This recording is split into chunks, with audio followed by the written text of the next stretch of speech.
10 tips memberi amplop lebaran tanpa bikin dompet kering kerontang. Sebelum lanjut, pastikan moms semua klik tombol subscribe, share, dan like dulu ya, agar channel ini bisa lebih berkembang, bermanfaat buat lebih banyak teman-teman yang lain. Terima kasih, dan yuk lanjut deh. Halo moms semua, semoga semuanya sehat selalu ya. Beneran deh. Rasanya baru kemarin kita sibuk cari takjil.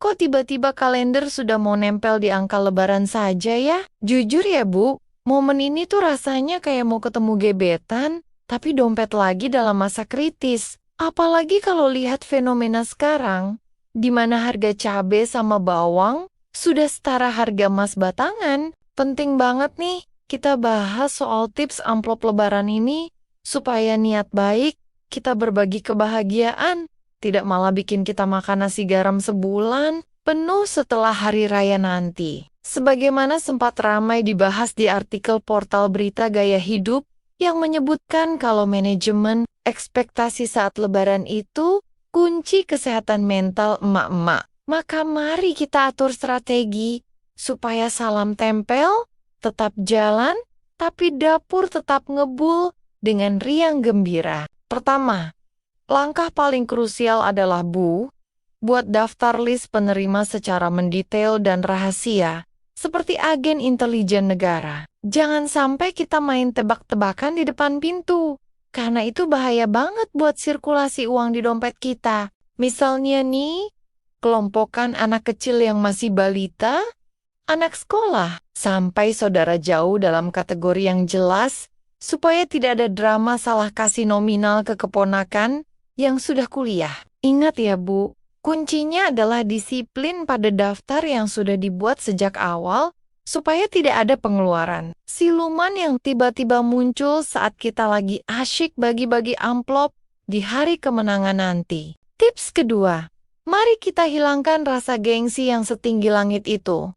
Karena musuh terbesar dompet kita sebenarnya bukan orang lain, tapi keinginan kita buat pamer kesuksesan semu. Tidak perlu memaksakan kasih nominal besar kalau memang kondisinya lagi mepet. Sebab kasih sayang itu tidak bisa diukur pakai jumlah nol di dalam amplop. Contoh nyatanya begini, kalau biasanya kasih 50.000, tapi sekarang lagi seret, ya kasih 20.000 juga tidak masalah. Selama kita kasih dengan senyum tulus dan doa yang ikhlas. Anak-anak kecil itu biasanya lebih senang lihat gambar orang di uangnya daripada menghitung nilainya. Jadi jangan terlalu membebani pikiran kita sendiri dengan standar yang tidak perlu. Ketiga, gunakan jurus tukar uang receh atau uang baru yang pecahannya kecil, tapi jumlah lembarannya bikin mata anak-anak berbinar-binar. Ini trik klasik, tapi ampuh banget. Karena buat anak kecil itu sensasi pegang uang baru yang masih kaku itu jauh lebih membanggakan daripada pegang satu lembar uang besar tapi lecek. Bayangkan saja kalau kita kasih satu lembar 10.000 dibandingkan dengan 5 lembar uang 2.000-an yang masih gres, pasti mereka pilih yang 5 lembar karena merasa uangnya jadi banyak banget. Strategi ini sangat membantu kita menghemat budget, tapi tetap bisa memberikan kebahagiaan yang berlipat ganda buat para keponakan kecil kita yang lucu-lucu itu. Lanjut ke poin keempat. Kita harus berani menerapkan sistem skala prioritas yang sangat ketat, seperti seleksi masuk perguruan tinggi negeri. Berikan amplop dengan nominal terbaik untuk anak yatim atau saudara yang memang sangat membutuhkan bantuan finansial secara nyata. Contoh logisnya adalah, lebih baik kita kasih lebih ke anak sepupu yang bapaknya baru kena pemutusan hubungan kerja, daripada ke anak tetangga yang tiap hari pamer mainan mahal terbaru. Maka uang yang kita keluarkan bukan cuma jadi tradisi tahunan, tapi juga jadi ladang pahala yang tepat, sasaran, dan memberikan manfaat yang lebih dalam buat orang lain. Poin kelima yang tidak kalah penting adalah kurangi pengeluaran di sektor lain yang sebenarnya cuma buat pamer atau pemanis media sosial saja. Misalnya nih Bu, kita tidak usah beli baju lebaran yang harganya jutaan.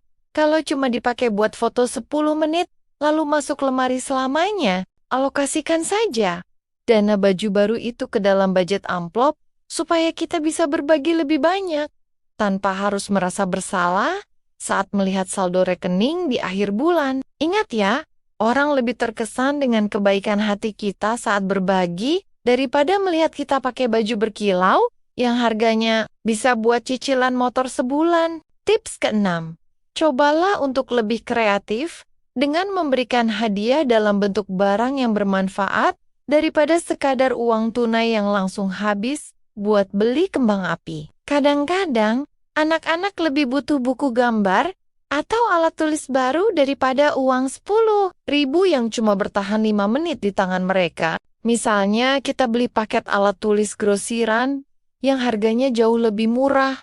Tapi kalau dikemas cantik, pakai pita, jadinya kelihatan mewah dan eksklusif banget. Selain lebih hemat di dompet, hadiah seperti ini juga memberikan nilai edukasi dan kesan yang lebih mendalam bagi pertumbuhan kreativitas mereka di masa depan nanti. Ketujuh, bicarakan secara jujur dengan suami soal budget maksimal yang bisa kita keluarkan untuk urusan salam tempel ini. Jangan sampai kita main kucing-kucingan, lalu ujung-ujungnya malah jadi berantem cuman gara-gara uang lebaran yang habis tidak bersisa. Contoh realnya adalah buat satu rekening khusus atau dompet fisik yang isinya memang cuman buat anggaran amplop, dan kalau sudah habis, ya sudah tidak boleh ambil. Dari uang belanja bulanan, komunikasi yang terbuka akan menyelamatkan pernikahan kita dari badai tagihan kartu kredit yang biasanya menerjang dengan ganas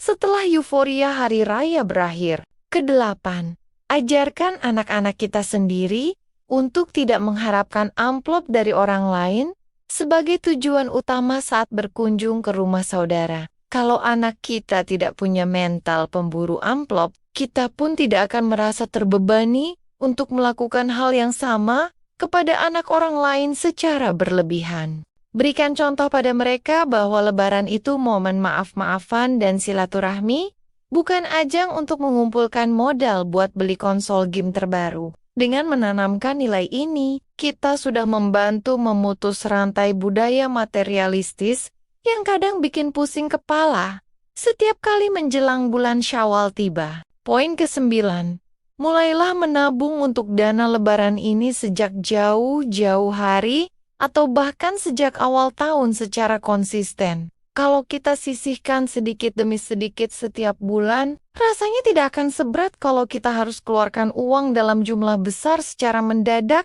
dari gaji 1 bulan saja. Bayangkan saja, kalau kita nabung 50.000 sebulan, dalam setahun sudah ada 600.000 yang siap dibagikan tanpa mengganggu stabilitas keuangan rumah tangga kita. Persiapan yang matang adalah kunci utama supaya kita bisa tersenyum lebar saat hari raya tanpa harus memikirkan cara bayar utang di hari berikutnya.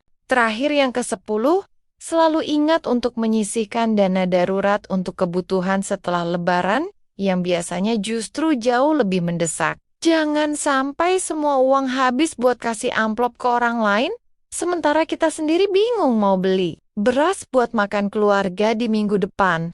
Logikanya sederhana saja, kita harus jadi pahlawan bagi keluarga sendiri dulu, sebelum mencoba jadi pahlawan bagi anak-anak di seluruh kampung. Keseimbangan antara kedermawanan dan tanggung jawab pribadi adalah seni tertinggi dalam mengatur keuangan ibu rumah tangga yang cerdas dan bijaksana di zaman sekarang ini. Sebagai penutup yang manis, mari kita sadari bahwa Lebaran itu sebenarnya adalah tentang kemenangan melawan hawa nafsu, termasuk nafsu untuk terlihat kaya di depan orang banyak. Semua tips tadi adalah cara kita untuk tetap menjadi manusia yang dermawan, namun tetap memiliki logika yang sehat dalam mengelola amanah keuangan yang kita miliki. Kadang kita memang perlu sedikit menertawakan diri sendiri yang sering terjebak dalam perlombaan gengsi yang sebenarnya tidak ada garis finishnya itu. Mari kita jadikan momen ini untuk refleksi diri.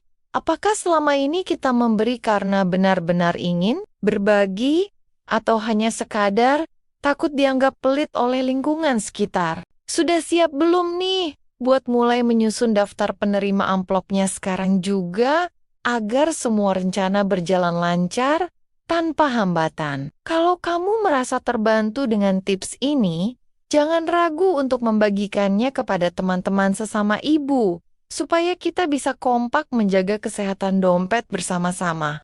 Kira-kira dari 10 poin tadi, mana nih yang menurut kamu paling menantang untuk dipraktikkan di lingkungan keluarga besar kamu nanti? Terima kasih, Mom, semua sudah menemani dan mendengarkan ceritaku sampai akhir. Sampai ketemu lagi di video-video berikutnya. Jangan lupa share video ini ke teman-teman ya.